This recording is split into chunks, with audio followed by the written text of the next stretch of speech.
Assalamualaikum warahmatullahi wabarakatuh. Salam sehat untuk kita semua. Dalam 2 tahun terakhir ini, wabah virus corona terus meningkat hingga menjadi pandemi di seluruh dunia, bahkan juga di Indonesia. Oleh karena itu, kita harus melakukan pencegahan dapat dilakukan dengan proses pembersihan dan proses desinfeksi. Proses desinfeksi adalah proses penyemprotan desinfektan. Desinfektan sendiri digunakan untuk membunuh mikroorganisme dan virus penyebab penyakit. Oleh karena itu, proses desinfeksi bisa digunakan untuk proses pencegahan virus corona. Larutan desinfektan sendiri itu dapat dibuat dari campuran larutan pemutih dan air, di mana sebelum proses pembuatan desinfektan terdapat beberapa hal yang harus diperhatikan. Nah, yang pertama yaitu di sini mengutip dari jurnal WHO, di mana yang pertama yaitu larutan pemutih itu sudah cukup untuk menjadi pembunuh virus dan tidak perlu campuran bahan lain, karena jika dicampur misalnya dengan deterjen rumah tangga atau sejenisnya, maka akan mengakibatkan reaksi kimia berbahaya. Yang kedua yaitu pemutih sendiri itu mengandung sodium hipoklorit yang efektif membunuh bakteri, virus, dan jamur. Akan tetapi pemutih ini dapat membuat iritasi kulit dan mata. Jadi penting sekali untuk memakai sarung tangan dan masker saat proses desinfeksi. Kemudian yang ketiga yaitu proses desinfeksi sendiri itu dilakukan pada ruangan yang aliran udaranya baik.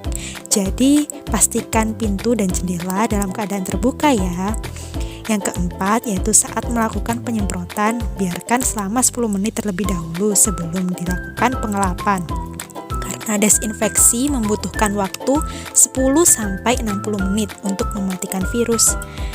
Yang kelima, desinfektan dapat membuat korosi pada besi serta merusak lapisan cat. Jadi oleh karena itu frekuensi penggunaannya juga harus diperhatikan ya. Kemudian yang terakhir, kandungan sodium hipoklorit itu dapat mengeluarkan gas berbahaya jika terkena matahari dan mudah terkedaluarsa. Jadi semakin tinggi suhu dari tempat penyimpanan, maka semakin cepat juga kedaluarsanya. Nah, oleh karena itu, jauhkan dari matahari serta gunakan larutan desinfektan maksimal 24 jam setelah kita membuat. Jadi hindari juga stok yang banyak-banyak ya. Kita simak proses pembuatannya yuk. Di mana berdasarkan data dari WHO, pada umumnya pemutih mengandung 5% natrium hipoklorit. Seperti di sini kita menggunakan Baiklin yang mengandung 5,25% sodium hipoklorit.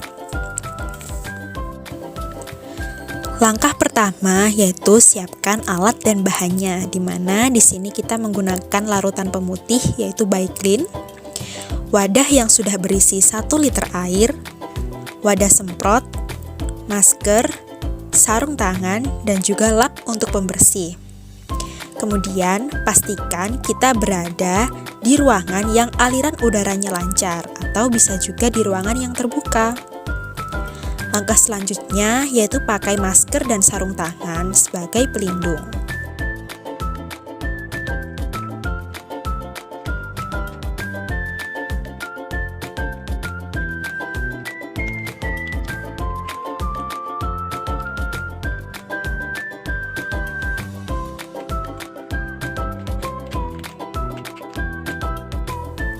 Kemudian kita campurkan larutan pemutih dengan air dalam wadah. Di sini kita menggunakan takaran dari WHO yaitu 1:100, di mana setiap 1 liter air dicampur dengan 10 ml larutan pemutih. Atau jika kita menggunakan takaran tutup botol Baiklin, kita gunakan 1 tutup botol larutan Baiklin. Kemudian kita masukkan ke dalam wadah semprot.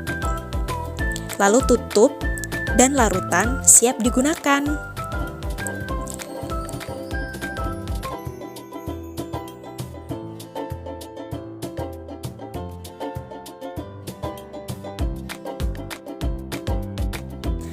Jangan lupa untuk cuci tangan dengan sabun atau membersihkan dengan hand sanitizer setelah pembuatan desinfektan ya. Untuk informasi tambahan, pastikan permukaan yang akan didesinfeksi harus dibersihkan dari bahan organik seperti lendir, muntahan, feses, darah, atau cairan tubuh lainnya sebelum disinfeksi atau perendaman agar larutan bisa bekerja dengan baik. Sekian video proses pembuatan desinfektan sederhana kali ini. Semoga memberikan manfaat untuk kita semua. Jangan lupa buat dipraktekkan di rumah ya. Salam sehat untuk kita semua.